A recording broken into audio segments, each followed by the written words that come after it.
आज काफी देर हो गई थी, रात के 8 बज चुके थे। चांदनी बार बार घड़ी की तरफ देख रही थी। घर जाकर खाना भी बनाना है, कोई मदद तो करेगा नहीं, बस दिमाग में यही सब चले जा रहा था।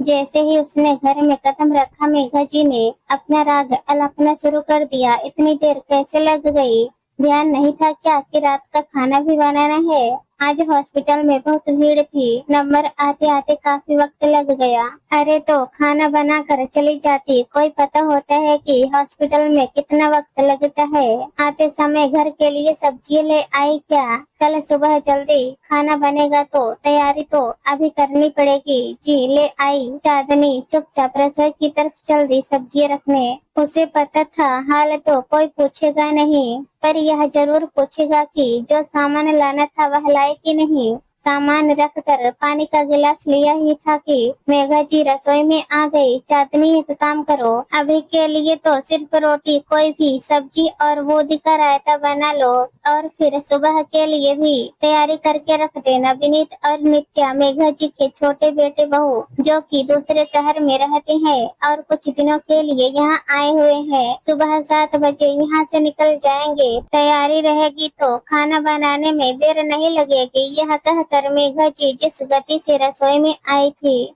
उसी गति से चली भी गई। रसोई में चांदनी अकेली खड़ी रह गई। उसे तो बोलने का मौका ही नहीं दिया, जबकि सबको पता है कि उसकी तबीयत खराब है। मन मार कर चांदनी आटा गूंथने के लिए आटा निकाल ही रही होती है कि उसी समय आशीष, चांदनी का पति, रसोई में आता है और चांदनी को काम करते देखकर बोलता है, यह तुम क्या कर रही हो? खड़े रहने की तो हिम्मत नहीं है और तुम ऐसे में काम करने में लगी हो। मैं क्या करूं आशीष? किसी ने मेरी तबीयत का नहीं पूछा, बस बता कर चले गए। काम क्या करना है? अरे तो माँ को कह देती, माँ और नित्या दोनों मिलकर खाना बना लेते। क्या माँ और नित्या दोनों को नहीं पता कि हम लोग हॉस्पिटल से आए हैं? तुम जाओ कमरे में आराम करो, आज खाना बाहर से मंगा लेंगे, मम्मी जी हंगामा कर देंगी, मैं देख लूंगा, तुम जाओ। चांदनी अपने कमरे में आराम करने चली गई। थोड़ी देर बाद मेघा जी रसोई में आई तो चांदनी को वहां ना पाकर उसके कमरे की तरफ गई। देखा तो चांदनी बिस्तर पर लेटी हुई है। बहू, आज का खाना नहीं बनेगा क्या, जो तुम आराम कर रही हो? मम्मी जी मेरी हिम्मत नहीं है, वैसे भी आशीष ने कह दिया है कि वो खाना बाहर से मंगा रहे हैं। बाहर से खाना मंगाने की बात सुन करके ही मेघा जी का पारा 7वें आसमान पर पहुंच गया। सब समझती हूँ मैं। विनीत और नित्या को देखकर तुम खुश ही नहीं होती, जलती हो तुम उन दोनों से, तभी तो तुम्हारी तबीयत खराब हो गई। आशीष को बेवकूफ बना सकती हो, अपने पापा जी को भी बेवकूफ बना सकती हो, पर मुझे नहीं। मेघा जी की बात सुनकर चांदनी की आंखों में आंसू आ गए। ऐसा क्या कर दिया मैंने? आज मेरी हिम्मत नहीं है, इसलिए मैं खाना नहीं बना पाई। नित्या और विनीत जब भी आते हैं मेहमानों की तरह ही आते हैं, घर के सदस्यों की तरह तो कभी नहीं आए। वह भी तो बहू है, क्या वह आज खाना नहीं बना सकती थी? फिर भी हमने उससे कहने से अच्छा बाहर से खाना मंगा लिया, तब भी आप मुझे ही सुना रही है। हाँ मेहमान ही है, थोड़े दिन के लिए आती है, पर फिर भी आंखों में सालती है तुम्हारी। अरे कौन सा ऐसा तुमसे पकवान बनाने को कह दिया था मैंने? रोटी सब्जी बनाने को ही तो कहा था। इतने में आशीष कमरे में आ गया, जिसे देखकर मेघा जी चुप हो गई। माँ खाना आ चुका है, आप और नित्या सबको खाना परोस दीजिए। अब क्या खाना परोसने की भी हिम्मत नहीं है इसकी? हाँ चांदनी की तबीयत ज्यादा खराब है, डॉक्टर ने उसे आराम करने के लिए कहा है। आप लोग अपने लिए परोस लीजिए। रही बात मेरी और चांदनी की, मैं खुद खाना परोस कर अपने कमरे में ले जाऊंगा। मेघा जी मुनमुनाती हुई कमरे के बाहर निकल गई। बाहर जाकर नित्या को बुलाकर विनीत पापा जी खुद के और नित्या के लिए खाना परोसने लगी। इतने में आशीष भी आ गया और खुद के और चांदनी के लिए खाना लगाने लगा। भैया भाभी को हमारा आना पसंद नहीं है क्या, जो बीमार पड़ गई? विनीत ने कहा, अब तुम क्यों बेवजह बोले जा रहे हो? किसी को घर में मेहमानों का आना पसंद नहीं है तो क्या कर सकते हैं, अपने अपने संस्कार है। नित्या ने कहा, इससे पहले कि आशीष कुछ कहता मेघा जी ही बोल पड़ी। अब हर किसी के माँ बाप तो संस्कार नहीं सिखा सकते ना। जैसे पल्ले पड़ी है वैसे ही निभाओ। और वैसे भी अभी हम जिंदा है, हमारा घर है, आराम से आओ, देखती हूँ कौन मना करता है। काफी देर से पापा जी सब बकवास सुने जा रहे थे। उन्होंने आशीष की तरफ देखते हुए कहा, अरे आशीष, जो शास्त्री नगर वाले फ्लैट को हमने बेचा था उसका सारा पेमेंट आ गया क्या?